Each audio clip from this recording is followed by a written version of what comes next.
what would it mean to you to win that final game, the ultimate game? It would be great, but it wouldn't change who I am, or what kind of coach I am. But to experience winning it all would be a tremendous feeling. That was Vic Fangio 1 year ago as he prepared for Super Bowl 59. Welcome to the Birds Huddle, presented by Toyota, official automotive partner of the NFL. Rube Fangio contemplated retirement after that game, and then again this offseason. Apparently he'll be back for 2026 as well, but it's not set in stone just yet. Yeah, and if, like, we can talk about some of the free agents, they're in jeopardy of losing and stuff, but you just can't lose a Vic Fangio. This guy is as good as anybody in the league. He's as good as anybody I've ever seen. It's hard to imagine this team. And look, there's other good candidates, there's other good defensive coaches, but it's just hard to imagine this team without Vic Fangio. He's really the heart of this franchise, the heart of this team right now. They need him back. 2 years with the Eagles. He's already an all-time great. He is. It's rare that it happens that quickly, but it has happened. Yeah, no doubt about it. And that brings us to our three-point stance presented by Toyota. Number one, kind of like what you were mentioning, Rube, Vic Fangio would be a bigger loss than any of the Eagles' potential free agents this offseason. It's not a great group of free agents, headlined by Dallas Goedert, Reed Blankenship, Nakobe Dean, and Jalen Phillips. But how tough would it be to lose Fangio over those guys? Yeah, because you can always draft players or sign players, but where do you find another Vic Fangio? Where do you find a guy with his track record and a guy that's just this brilliant at running a defense, making adjustments, making the best use of his personnel, seeing players get better as the year goes along? You can't draft that. You can't sign that. So, yeah, look, they would miss Dallas Goedert if he leaves. They would miss Nakobe, assuming he's leaving. They'd miss those guys, but there's nobody you would miss more than Vic Fangio. Yeah, and you think about it, like, they chased that style of defense for how many years, whether it was Jonathan Gannon running some of that stuff, then they hire Sean Desai because he worked under Fangio, and it was good for a little while there, but it wasn't like what it is with the mastermind of that defense actually here in the flesh. And it's also like they've kind of tailored their personnel to Vic too, right? Like, think about how much they've invested at the linebacker position in the last couple of years, more than we've ever seen them invest at that spot. I mean, that's because Vic told them, I need linebackers to do what I want to do. Yeah, kind of changed the way they go about building a team, drafting a linebacker in the first round and paying another one $51 million over 3 years. The Eagles do not do that. So that just tells you how important his voice is in that building. So what do you think? It sounds like he's leaning toward coming back. Nothing finalized yet. Do you think he's back? I think it looks that way. I think he's more likely back than not. I think he loves it here. I think this is his dream job. He told me last year this is his dream job. This is where he's always wanted to come back. He was obviously here with the Stars, the USFL. He's from the area, kind of, a couple hours north of here. So I think he loves it here. He's got good players. He's got a chance to win a lot of games. So, look, it's a lot of work. I mean, you're talking about a guy who's close to 70 years old, and you're working 15-hour days, 16-hour days, not getting a lot of sleep, up early in the morning, back in the facility to watch film. So it's a big commitment. Hopefully he's back. I think it's trending that way. You know, at the end of Jason Kelsey's time, Nick was sending him kegs to get him. What do you send Vic Fangio to entice him to come back? Well, he's a big fan of Palladium, so maybe some Palladium cheesesteaks. Okay, some cheesesteaks, yeah. Maybe some Phillies tickets, maybe Phillies gear. He loves his Phillies. Not a bad idea, right? Yeah. We'll work on that. We'll hit up the Phillies store and see if they can get a gift basket together for Vic, get him back here for one more season. Number two, on the offensive side of the ball, Sean Mannion, we think, can maybe produce a better offense than the other coordinator candidates the Eagles interviewed this offseason. Rube, this will be interesting to track this entire season because a lot of those other guys got jobs elsewhere. You see the list there. Just today, Matt Nagy was hired as a Giants offensive coordinator. Declan Doyle with the Ravens. He took that job late last week. You know about Mike McDaniel in Los Angeles, Brian Daboll to the Titans. So, Rube, what do you think? Can Sean Mannion put together a better offense than some of those other guys? Well, a lot of it's going to depend on who's on the team. If A.J. Brown is here, if Dallas Goedert is here, if Lane Johnson is still playing and doesn't retire, then I think he's going to have a chance to have a lot of success. The only guy that I really think is kind of appreciably on another level than Sean Mannion would be Mike McDaniel. I think his track record and just the product he puts out there, what we've seen from him when Miami was really good a couple of years ago, So he's the one guy that maybe you have a little regret that you didn't land him. I don't think they ever were going to land him. But certainly the other guys on the list, they're all unproven, just like Sean Mannion.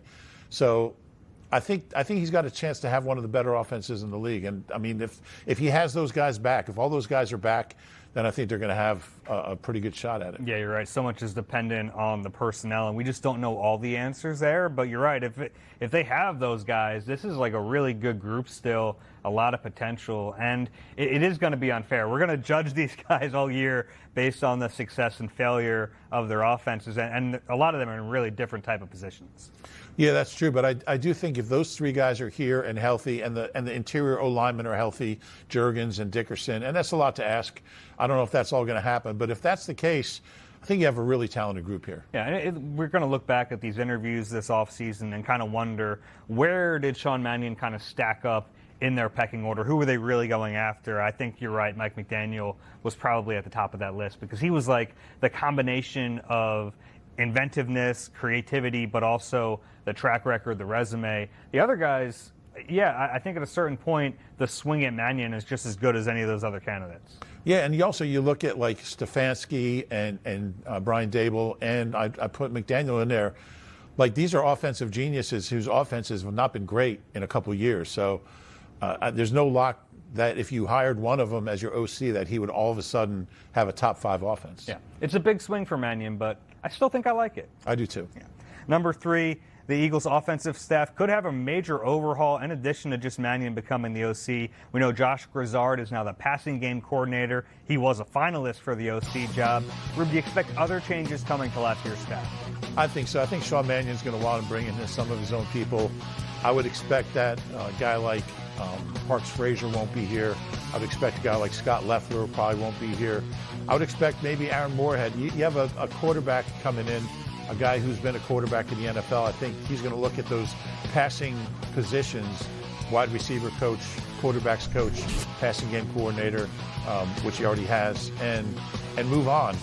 And I think that's not a bad thing. I think you want a guy who can bring in his own guys that he has relationships with. And, you know, Grizzard's the first guy who doesn't have a relationship with, at least as far as working together. But I do think there's room to upgrade the staff. Yeah, and most new offensive coordinators get that, right? They get the opportunity to bring in at least one coach. We saw Kellen Moore when he brought in Doug Nussmeier as his quarterback's coach. That's typically the way it goes. It doesn't have to mean a complete slate wiped clean, but at least some of the new coaches. I think Jeff Stoutland probably the only guy on that list who's untouchable. Yeah, I would agree with that. I would think Singleton has a good chance to be back. He's had 3 Pro Bowl running backs in 3 years. I think Aaron Moorhead's the one guy, when you look at the product that he's put out, other than Devontae and AJ, who were proven before he got them, they haven't really developed wide receivers at all. They haven't really had any good ones. So, although Matt Collins playing in the Super Bowl this weekend, but I think he's one that I could see being replaced. Yeah, Jason Michael, they might not have one single tight end from last year's roster on the 2026 team. So if you're going to do it, now might be the time. That's fair. Back here on Birds Huddle, and we're kicking off our Stay or Go series over the next couple of weeks. We'll go through the Eagles position by position and determine who stays and who goes. Today we'll kick things off at the quarterback position. Jalen Hurts is obviously entrenched as the Eagles starter, making over $50 million per season. His backup, Tanner McKee, entering the final year of his rookie deal. And then there's Sam Howell, who they picked up in a trade just before the start of last season. He's set to become a free agent. So let's start, obviously, with Jalen Hurts. He's a stay, no shock there, but will that potentially come with a new contract extension this offseason? I think there's a good chance of that. And when you look at the long-term kind of prognosis of this franchise, I know there's people out there that aren't Jalen Hurts fans. He's not perfect. He didn't have his best year this year, although he got off to a really good start. Wasn't very good in some key moments. But where are you going to find a better quarterback than Jalen Hurts? So I think it would behoove them to lock him up once he's getting close to the end of that contract and keep him here. He's still a young guy. He's one of only 6 quarterbacks to make 5 postseasons in his first 6 years in the league. A group that also includes Donovan McNabb. So where are you going to find somebody better? And you could draft a guy, but who knows what you're getting. So I think he'll be here for a long time, and I think he'll go down as the greatest quarterback in Eagles history if he's not already. Yeah, he's under contract now through the 2028 season, but when he signed that deal, it kind of catapulted him to the top of the list. He's now out of the top 10. Most of the guaranteed money is gone after this next coming season. So, yeah, not crazy to start thinking about what the next contract looks like. Imagine making $50 million a year and not being in the top 10. Yeah, you don't have to imagine it. He's living it right now. How about if next season plays out very similar to the one we just went through? Is it still an automatic stay? Is he still the no-doubt franchise guy? I think so. I think he's the guy. And like I said before, like, where are you going to upgrade? How are you going to upgrade from Jalen? From a guy who's been a Super Bowl MVP. I mean, his numbers are incredible. He threw 4 interceptions in one game and 2 the rest of the year this year. I think with a real offensive coordinator, or an upgraded, I should say, offensive coordinator, I think he can get back to where he was the year before, just be one of those elite guys. I mean, he's been in the MVP conversation most years of his career, and he's had some injuries late in the year, and this past year obviously didn't play that well the second half of the season. But if I'm running this franchise, he's the guy I want running it. Yeah, and we've seen him kind of raise the level of his play in the biggest moments. To me, that really matters, especially at that position. And you're right. I don't think it'll look like this year, because I think they have a better offense coming in 2026. You would hope so, because I can't take another year of watching that. How about Tanner McKee? Stay or go for him? We wondered if last season he might get traded. It doesn't happen. He ends up here. What would it take to pry him away this coming offseason? Yeah, I think it would probably take a third-round pick or better, which I don't think they're going to get. I don't think Tanner helped himself in that Washington game at the end of the season. Completed just 51.5% of his passes through interception. I think his value went down. And look, he's only won 1 game in his career. He's only started 2. So it'd be a big leap for a team to say, we're going to give up a third-round pick for this guy. As well as he played last year, this year we just didn't see it. And I think he had to play really, really well in that Washington game to have that value of a potential third-round pick. Even then, it might not have been a lock. So I think he'll be here. I still like him as a backup. I still think he's a solid backup, one of the better backups in the league. But league-wide, if you need a quarterback, you can't risk giving up a pick, like a premium day 1 or day 2 pick. Day 2 pick, we'll say, for a guy with such a limited body of work and an uneven performance this year. Yeah, you're right. I think the Eagles were really hoping that in Week 18 he would have just played a great game, and then kind of no question you're going to be able to trade this guy. I don't know if that's the case. And also, like, the teams that might be interested in him are the Colts and the Saints, 2 coaches that he has some familiarity with.